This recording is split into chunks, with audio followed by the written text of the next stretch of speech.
Mercado, maaari niyo hubang ikwento sa korteng ito kung ano ang ginawa niyo nung makita niyo ang biktimang si Carding na sinasaktan ng anak niyong si Langgay?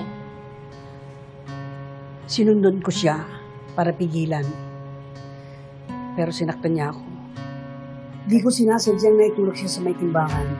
Wala siyang karapatang saktan ng anak ko. Lalo ba't hindi naman pala totoo ang kasal nila? At naniloko lang ni Carding si Langgay para sa pera. Objection, Your Honor.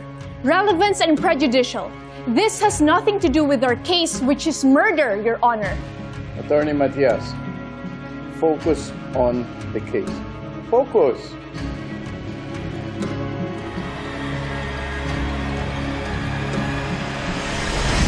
Okay ka lang? Makaka-focus ka ba na ganyang kalagay mo? Alam mo, huwag mong pirapan sarili mo. Ay, sorry po kung nawala ko sa focus, Sana sa tuwing nakatayo ka sa korte, maaalala mo kung gaano ka kahina at kung gaano ka kasama. Dahil yun ka, Lilet. Yun ka! Wala pa rin pong any sign of response from the patient eh. Actually, may nakita po kaming minor problem sa breathing niya. Attorney?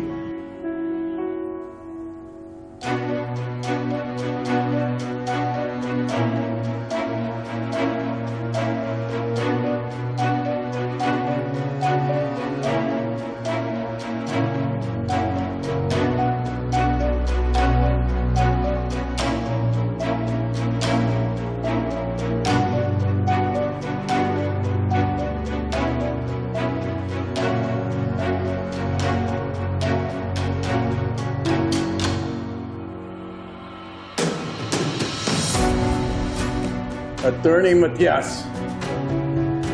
Attorney! Attorney Matias! Ano ba, attorney? Kaya pa ba?